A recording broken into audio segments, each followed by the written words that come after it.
என் நெஞ்சில் குடியிருக்கும் திருச்சி பகுதி மக்கள் உங்கள் அனைவருக்கும் என்னுடைய வணக்கம்.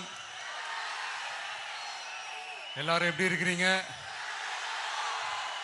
காலையில் எல்லாரும் சாப்பிட்டீங்களா?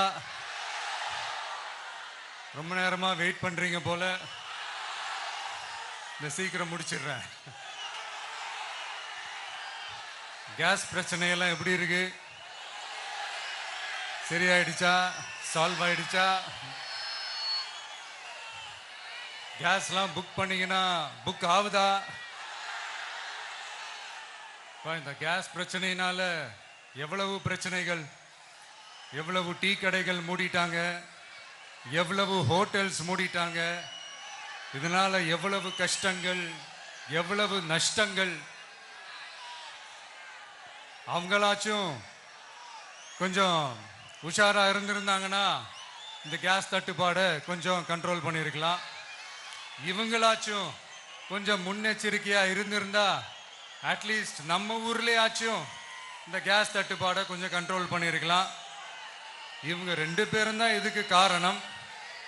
ஆனா நம்ம ஸ்டாலின் சாரை கேட்டீங்கன்னா நமக்கு அதுக்கும் சம்பந்தமே இல்லையே அப்படின்பாரு. ஆனா அவரு வீட்டில் ஏதாவது ஒரு ரைடுனா, அவரு வீட்டில் ஏதாவது ஒரு பிரச்சனைனா டெல்லிக்கு பறந்து போயிட்டு வருவாரு. இந்த கேஸ் சிலிண்டர் பிரச்சனைக்கு கொஞ்சம் டெல்லிக்கு பறந்து போயிட்டு வரலாம்ல, கொஞ்சம் பிரயோஜனமா வச்சு இருக்கும்ல. கேஸ் சிலிண்டருக்கு மானியமா 100 ரூபாய் தருவேன்னு சொன்னீங்களே, என்ன ஆச்சு? கரும்புக்கு ஆதார விலையா 4000 ரூபாய் தருவேன்னு சொன்னீங்களே, என்ன ஆச்சு? இந்த ரேஷன்ல சர்க்கரை 1 கிலோ எக்ஸ்ட்ரா தருவேன்னு சொன்னீங்களே, என்னாச்சு? ரேஷன்ல உளுந்தம்பருப்பு கொடுப்பேன்னு சொன்னீங்களே, என்னாச்சு? நானும் இது எத்தனை வாட்டி ரிப்பீட் பண்றதுன்னு எனக்கு தெரியல. நீட்டை ரத்து செய்வோம்னு சொன்னீங்களே, என்னாச்சு? ஸோ எதெல்லாம் அவரால் செய்ய முடியாதோ அதையெல்லாம் பொய் வாக்குறுதிகளாக கொடுத்து ஏமாத்துறது தான் இவருடைய வேலையே. இப்போ அடுத்த செட் ஆஃப் இந்த பொய் வாக்குறுதிகளை ரெடி பண்ணிட்டாரு. அதனால அவரை மாதிரி நாங்கள் பொய் வாக்குறுதிகள்லாம் கொடுக்க மாட்டோம். மக்களுடைய தேவைகள் என்னன்னு சரியா புரிஞ்சுக்கிட்டு அதுக்கேற்ற மாதிரி தான் நாம செயல்படுவோம். 6 சிலிண்டர்கள் தாய்மார்களுக்கு கட்டணம் இல்லாம அன்னபூர்ணி சூப்பர் 6 திட்டம் சொன்ன மாதிரியே நிறைவேற்றுவோம். கல்யாணம் ஆகி போற நம்ம தங்கைகளுக்கு 1 பவுன் தங்கமும் பட்டு சேலையும் சொன்ன மாதிரியே கொடுப்போம்.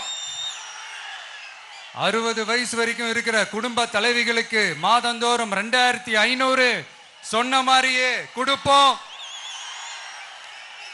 என்னுடைய அம்மா, அக்கா, தங்கைகள் எல்லாருமே தமிழ்நாட்டில் எந்த மூலையிலிருந்து எங்க வேணாலும், தமிழ்நாட்டுக்குள்ள எந்த பஸ்ல வேணாலும் ஃப்ரீயா சொன்ன மாதிரியே ஃப்ரீயா போகலாம்.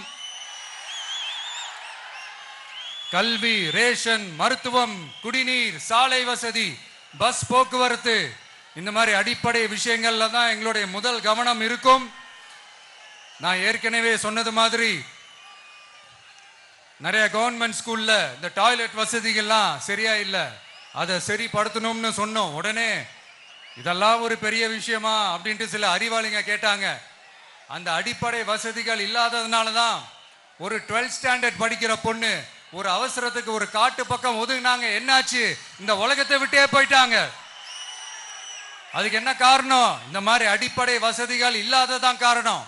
அதனால் என்னுடைய தாய்மார்களே, உங்களுக்கு பாதுகாப்பு இல்லாத இந்த அடிப்படை வசதிகள் கூட செஞ்சு கொடுக்காத இந்த தீய சக்தி திமுக அரசை என்ன பண்ணலாம்?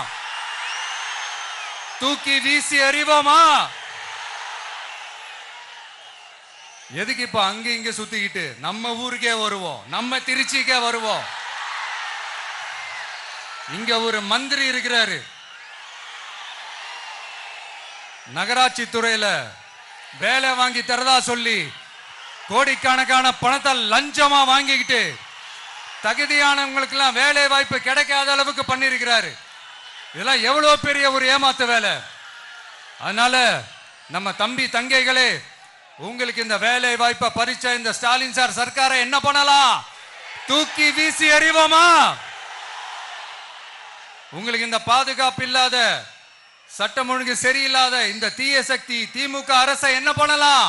தூக்கி வீசி எறிவோமா? நகராட்சி துறையில மட்டுமே 1000 கோடிக்கு மேல ஊழல்னா அப்ப மத்த துறையில எல்லாம் கொஞ்சம் கணக்கு போட்டு பாருங்க, தலையெல்லாம் சுத்தி போயிடும்.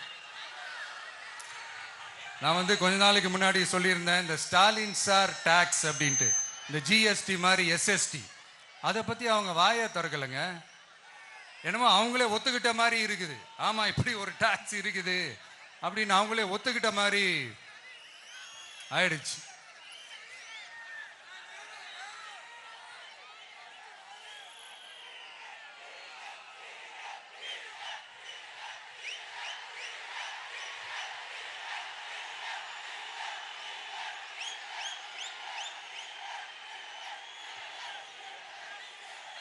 இந்த கல்லூரி பேராசிரியர்கள், கல்லூரி உதவி பேராசிரியர்களுக்கு அந்த போஸ்டிங்க்கு 2000 பேருக்கு மேல அந்த வேலை கொடுப்போம்னு சொன்னாங்க. கடைசியில் எத்தனை பேருக்கு கொடுத்தாங்க தெரியுமா? வெறும் 5 பேருக்கு.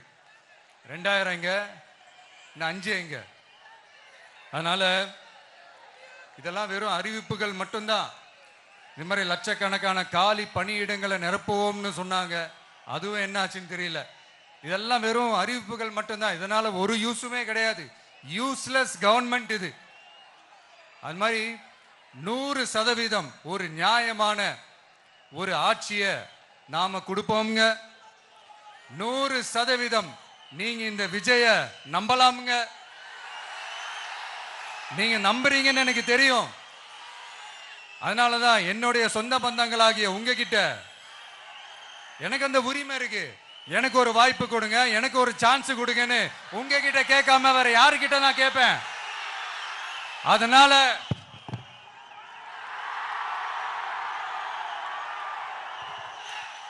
எனக்கு ஒரே ஒரு வாய்ப்பு கொடுங்க.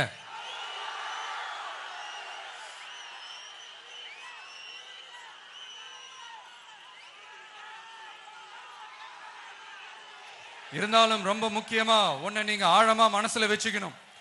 இந்த எலெக்ஷன்ல திமுக ஏலத்தில் எடுத்திருக்கிற கல்லாப்பெட்டி கூட்டணியோட சேர்ந்து, அப்புறம் நாம ஏற்கனவே சொன்னோமே அந்த மற்றும் பலர் கூட்டணின்னு ஒண்ணு இருக்குல்ல, அவங்களோடும் கள்ள கூட்டணி போட்டுக்கிட்டு எல்லாரும் முன்னா சேர்ந்துக்கிட்டு நம்மள உங்க விஜய எப்படியெல்லாம் எதிர்க்கிறாங்கன்னு நான் சொல்லிதான் உங்களுக்கு தெரியணும்னு அவசியம் இல்லை.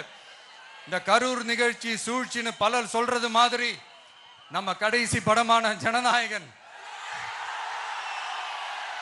அதான் நம்ம மனசுக்கு நெருக்கமான உங்க எல்லாரோடும் நமக்கு இருக்கிற பூர்வ ஜென்ம பந்தத்தை இன்னமும் எங்க இறுக்கமா மாத்திடுமோன்னு, எங்க அது இந்த தேர்தலில் நமக்கு மிகப்பெரிய ஆயுதமா மாறிடுமோன்னு ஒரு கூட்டு சூழ்ச்சி, அதோட இன்னும் பல பல சூழ்ச்சிகள். அதனால உங்க மகன், உங்க அண்ணன், உங்க தம்பி, உங்க விஜய் கேட்கிறேன், உங்களுக்காக நீதி கேட்க வந்த எனக்கும் சேர்த்துதான் நீதி வேண்டும். அவங்க கொள்ளையடிக்க இதுவரைக்கும் எப்படி உங்களை ஏமாத்திட்டு இருக்காங்க தெரியுமா? இந்த காங்கிரஸ்ல இருக்கிற சிலரை கையில பணப்பையில போட்டுக்கிட்டு சிறுபான்மை மக்களை ஏமாத்த ஒரு நேரடி பாதி கதர் கூட்டணி, அப்புறம் இந்த மற்றும் பலர் கூட்டணின்னு ஒண்ணு இருக்குல்ல, அதோட டெல்லி ஓனரோட ஒரு கொள்ளைப்புற கள்ள கூட்டணி, அதாவது பாதி காவி கூட்டணி. கொள்கைன்னு ஏமாத்துறாங்க. அதனால இந்த திமுகவையும் நம்பாதீங்க, இந்த பாஜகவையும் நம்பாதீங்க. 2 பேரும் வேற வேற கூட்டணி எல்லாம் கிடையாது, ஒரே கூட்டணி தான். 2 பேரையும் நம்பாதீங்க. இதுல எந்த டவுட்டும் உங்களுக்கு வேணாம்.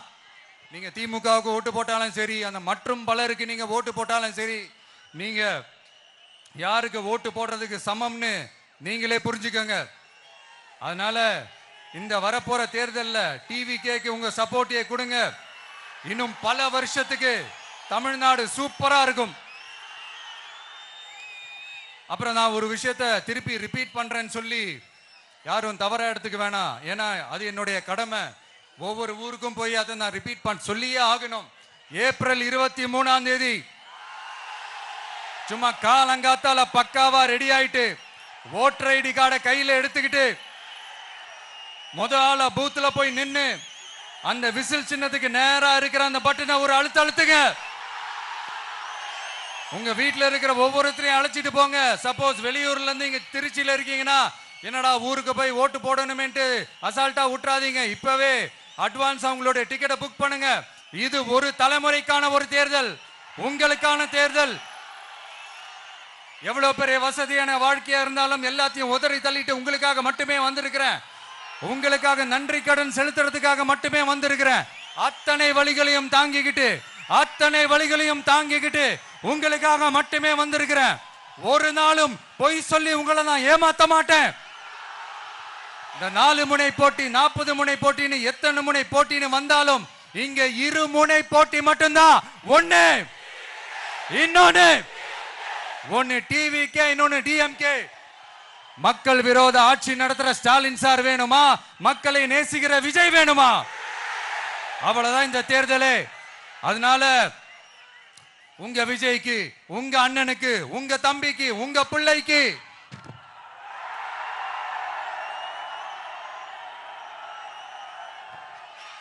ஒரே ஒரு வாய்ப்பு கொடுங்க. தயவு செஞ்சு விசில் சின்னத்துக்கு ஓட்டு போடுங்க. இது ஒரு விசில் புரட்சி தேர்தலா இருக்கணும். இங்க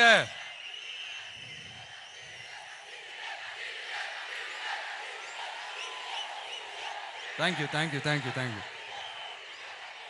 இங்க திருச்சி இந்த எல்லா தொகுதியிலும் நம்மளுடைய நண்பர்களை, நம்மளுடைய தோழர்களை வேட்பாளர்களா அன்னைக்கு அறிவிச்சேன், நான் நிப்பாட்டி இருக்கேன். அவங்க வேற, நான் வேறன்னு தயவு செஞ்சு பிரிச்சு பாத்துறாதீங்க. அவங்க எல்லாரையும் வெற்றி பெற செய்யணும்னு உங்க எல்லாரையும் தாழ்மையுடன் நான் கேட்டுக்கிறேன். நான் தன்னந்தனியாளு, நீ ஏளனமா பாரு. கொஞ்சம் நவுந்தனா இங்க 8 கோடி பேரு.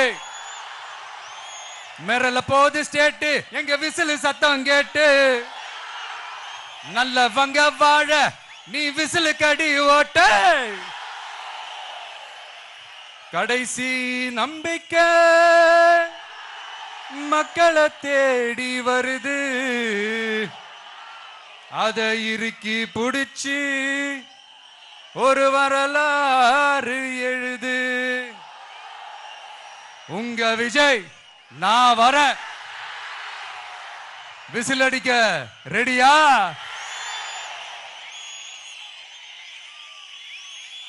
கான்பிடண்டா இருங்க. நல்லதே நடக்கும். வெற்றி நிச்சயம். மீண்டும் சந்திக்கும் வரை நன்றி, வணக்கம்.